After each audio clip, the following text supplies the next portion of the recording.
Pemantauan pertumbuhan dan perkembangan dapat dilakukan di tingkat posyandu oleh orang tua, kader, guru PAUD, maupun tenaga kesehatan dengan menggunakan buku KIA. Mari kita pelajari bersama. Pemantauan dan penilaian status pertumbuhan anak dan balita dilakukan dengan cara plotting hasil pengukuran antropometri ke kartu menuju sehat dan grafik pertumbuhan anak setiap bulannya. Pengisian kartu menuju sehat atau KMS dapat dilakukan oleh kader dengan langkah sebagai berikut. Pertama, pilih KMS berdasarkan jenis kelamin anak. Warna merah muda untuk perempuan dan warna biru untuk laki-laki. Kedua, isikan identitas anak pada KMS sesuai dengan identitas pada halaman depan buku KIA. Ketiga, isikan bulan lahir dan bulan penimbangan anak pada kolom yang tertera. Tanggal, bulan, dan tahun lahir anak dituliskan pada kolom 0 bulan. Kolom selanjutnya diisikan tanggal penimbangan secara runtut. Keempat, lakukan plotting titik berat badan dengan cara menentukan titik plotting pengukuran berat badan pada grafik pertumbuhan anak dan menuliskan hasil berat badan di bawah kolom bulan penimbangan. Kelima, adalah membuat garis pertumbuhan dengan cara menghubungkan titik berat badan dengan bulan lalu. Titik yang boleh dihubungkan adalah titik yang berurutan saja. Contohnya, pengukuran pada bulan Oktober, November, dan Desember. Bila ada bulan di mana anak tidak ditimbang, maka garis pertumbuhan tidak dapat dihubungkan. Contoh, bila anak ditimbang pada bulan Oktober, lalu pada bulan November tidak ditimbang, dan baru ditimbang lagi pada bulan Desember, maka titik plotting bulan Oktober dan Desember tidak dapat dihubungkan. Keenam, mencatat kejadian yang dialami anak seperti tidak nafsu makan dan kejadian sakit lainnya seperti demam atau diare bila ada. Contoh, pada bulan November anak tidak nafsu makan, maka kejadian tersebut dituliskan di atas titik plotting berat badan pada bulan November. Penilaian status pertumbuhan anak yang dapat dilakukan di posyandu menggunakan kartu menuju sehat atau KMS dan grafik pertumbuhan anak, yaitu melihat kenaikan berat badan dan panjang atau tinggi badan pada anak usia 0 hingga 59 bulan. Interpretasi status pertumbuhan dapat dilakukan dengan dua cara, yaitu 1. Menilai garis pertumbuhan sebagai metode utama. 2. Menghitung kenaikan berat badan anak dan dibandingkan dengan kenaikan berat badan minimum bila terdapat keraguan menginterpretasikan arah grafik pertumbuhan. Pertumbuhan anak dikatakan naik apabila 1. Grafik berat badan mengikuti garis pertumbuhan, atau 2. Kenaikan berat badan sama dengan atau lebih dari kenaikan berat badan minimal atau KBM. Contoh, pertama, pada bulan November ke Desember, pertumbuhan anak naik karena grafik berat badan memotong garis pertumbuhan di atasnya. Dan kenaikan berat badan lebih dari KBM yaitu lebih dari 300 gram. Contoh kedua, pada bulan Februari ke Maret, pertumbuhan anak naik karena grafik berat badan memotong garis pertumbuhan di atasnya dan kenaikan berat badan lebih dari KBM yaitu lebih dari 200 gram. Arah pertumbuhan tidak naik apabila 1. Grafik berat badan mendatar, atau 2. Grafik berat badan menurun memotong garis pertumbuhan di bawahnya, atau 3. Kenaikan berat badan kurang dari KBM. Contoh pertama, pada bulan Oktober ke November, pertumbuhan tidak naik karena grafik berat badan memotong garis pertumbuhan di bawahnya dan kenaikan berat badan kurang dari KBM. Contoh kedua, pada bulan Maret ke April, pertumbuhan tidak naik karena grafik berat badan mendatar dan kenaikan berat badan kurang dari KBM. Contoh ketiga, pada bulan April ke Mei, pertumbuhan tidak naik karena grafik berat badan menurun dan kenaikan berat badan kurang dari KBM. Berikut adalah rangkuman interpretasi penggabungan berat badan dan garis pertumbuhan secara bersamaan.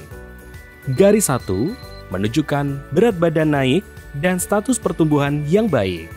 Garis 2 menunjukkan berat badan turun dan status pertumbuhan tidak baik. Garis 3 menunjukkan berat badan tetap dan pertumbuhan tidak baik. Garis 4 menunjukkan berat badan naik namun tidak sesuai KBM sehingga pertumbuhan tidak baik. Garis 5 menunjukkan berat badan naik namun menuju ke arah gizi lebih sehingga pertumbuhan tidak baik. Selain itu, perlu juga identifikasi adanya masalah atau resiko dari arah garis grafik pertumbuhan anak, yaitu 1. Bila garis pertumbuhan anak meningkat atau menurun secara tajam. 2. Bila garis pertumbuhan anak memotong salah satu Z-score. 3. Bila garis pertumbuhan terus mendatar. Contohnya, tidak ada kenaikan berat badan dalam 3 bulan berturut-turut. Bila status pertumbuhan anak naik, maka berikan pujian kepada orang tua bahwa kenaikan berat badan merupakan keberhasilan orang tua dalam mengasuh anak.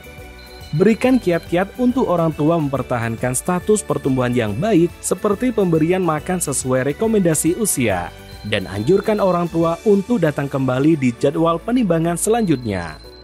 Bila status pertumbuhan naik tetapi tren pertumbuhan naik mendekati garis oranye, maka berikan saran aktivitas fisik dan rekomendasi pemberian makan sesuai usia kepada orang tua untuk mencegah pertumbuhan ke arah gizi lebih.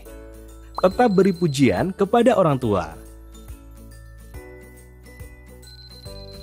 Bila status pertumbuhan tidak naik, maka tanyakan apabila ada keluhan pada anak, misal demam, diare, kebiasaan makan, yang dapat mendasari kondisi ini.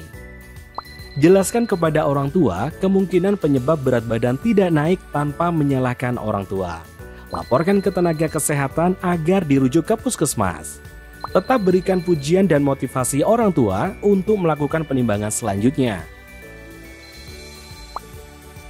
Bila status pertumbuhan naik, tetapi garis pertumbuhan di atas garis oranye, berikan nasihat tentang aktivitas fisik sesuai rekomendasi usia. Laporkan ke tenaga kesehatan untuk menerima intervensi dini dan sarankan untuk evaluasi dalam 2 minggu. Bila tidak ada perbaikan, maka segera rujuk.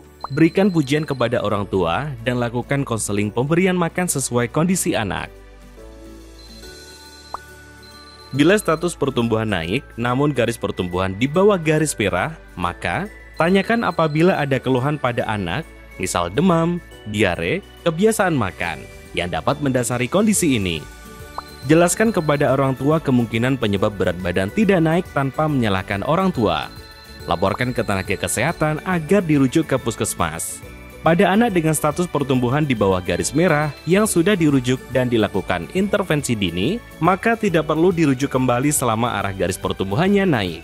Bila berat badan tidak naik dan arah garis pertumbuhan turun, maka harus dirujuk. Tetap berikan pujian dan motivasi orang tua untuk melakukan penimbangan selanjutnya. Bila titik berat badan di bawah garis merah atau di atas garis oranye pada anak yang pertama kali ditimbang atau tidak ditimbang dalam waktu lama, maka laporkan ke tenaga kesehatan untuk mendapat rujukan ke puskesmas. Tetap berikan pujian dan konseling terkait kondisi anak. Selain berat badan dan panjang atau tinggi badan, pengukuran lingkar kepala juga perlu dilakukan karena mencerminkan ukuran dan pertumbuhan otak. Adanya abnormalitas lingkar kepala menunjukkan gangguan perkembangan otak. Pengukuran lingkar lengan atas juga dapat dilakukan untuk penapisan awal masalah gizi pada anak usia 6 hingga 59 bulan. Perkembangan anak merupakan aspek penting yang perlu dipantau pula di tingkat posyandu. Pemantauan di posyandu menggunakan buku KIA. Pada tingkat posyandu, yang perlu dilakukan adalah stimulasi dini, yaitu kegiatan yang merangsang otak agar perkembangan kemampuan gerak, bicara, bahasa, dan sosialisasi kemandirian optimal sesuai usia. Dan deteksi dini yaitu pemeriksaan untuk menemukan adanya penyimpangan perkembangan pada anak. Mari mengulang aspek perkembangan yang perlu dipantau. Pertama, gerak motorik kasar. Gerak motorik kasar berhubungan dengan pergerakan dan sikap tubuh. Contohnya, duduk, berdiri. Kedua, adalah gerak motorik halus untuk melakukan gerakan tertentu dan melibatkan otot-otot kecil seperti memegang sendok, menjimpit, dan menulis. Ketiga, adalah bicara dan bahasa, yaitu kemampuan untuk memberikan respon terhadap suara, komunikasi, dan mengikuti perintah. Keempat adalah sosialisasi dan kemandirian anak. yaitu kemampuan anak melakukan aktivitas sehari-hari dan aktivitas sosial. Contohnya membereskan mainan sendiri setelah selesai bermain dan mampu menguasai diri ketika berpisah dengan orang tua atau pengasuh. Untuk melakukan deteksi dini perkembangan, maka kita akan menggunakan checklist perkembangan pada buku KIA. Terdapat beberapa langkah yang perlu diperhatikan. 1. Hitung usia anak dalam bulan dan hari. Usia menggunakan bulan penuh. Contohnya, anak usia 5 bulan 20 hari, maka dihitung sebagai usia 5 bulan.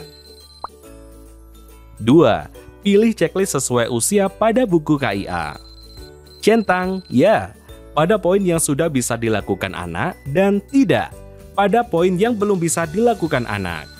Bila seluruh jawaban checklist sesuai kelompok usia adalah ya, maka perkembangan anak sesuai kelompok usianya.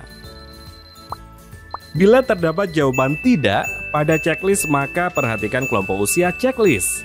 Bila menggunakan checklist kelompok dengan usia maksimal, maka rujuk ke puskesmas. Contohnya, anak usia 6 bulan terdapat jawaban tidak pada checklist pemantauan perkembangan usia 3 hingga 6 bulan, maka harus dirujuk ke puskesmas.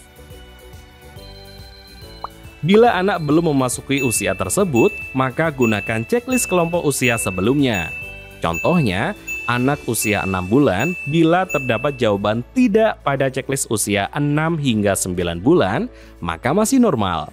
Tetapi, bila terdapat jawaban tidak pada checklist usia 3 hingga 6 bulan, maka perlu dirujuk. Pemantauan perkembangan di buku KIA dilakukan oleh kader maupun orang tua atau pengasuh. Tenaga kesehatan atau kader posyandu melakukan edukasi pada orang tua untuk melakukan stimulasi dan pemantauan perkembangan sesuai kelompok usia menggunakan buku KIA.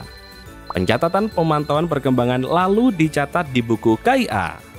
Pada kolom hasil perkembangan sesuai usia, dituliskan L bila hasil pemeriksaan lengkap dan TL bila hasil tidak lengkap.